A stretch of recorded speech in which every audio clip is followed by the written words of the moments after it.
বাবা তুই কনে আনলে? আমি তো বাজারে। বাবা বাজারে কনে গেলি তুই? তাই ভালো হয়েছে, তো ই কর, তাই ওই বাজারে কে একটু চা নইয়ে আর বিস্কিট নছিস 2 প্যাকেট, চা দিয়ে ভিজে ভিজে খাবানি।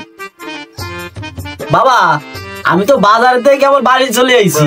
তাই বাজান বাড়ি যখন চলে আইছিস তাই ওই গরুটা একটু বান্ধি, গরুটা একটু বান, আর ওই দেখবি ভাত রান্না হয়েছে নাকি, ভাতটা রান। আমি তো বাথরুমে আইছি। ও বাথরুমে? তাই ওই দেখ বাথরুমে কয়টা জামা কাপড় রয়েছে, ওইগুলো একটু কাছে ঠিক করে রাখ। বাবা আমি তো মরে যাচ্ছি। তুই মরছ তাহলে ওই ই কর বাবা, ওই দাও দিন ওই তোমার দাদার কাছে শোনো দিন, জমি জমা দলিল পত্র কি ওইগুলো কি ঠিক করে রায় গেছে নাকি, ওইগুলো ভালো করে শুনে যাও, নাহলে তো হবে না জিনিসটা। হ্যাঁ হ্যাঁ হ্যাঁ, তুমি মরে গেলে আমি জমি জমা দলিল পত্র বুঝো নাই, ওইগুলো রাখতে হবে না আমার কাছে। শালা বাবা যদি মরেও শান্তি নেই, শালা হাসা।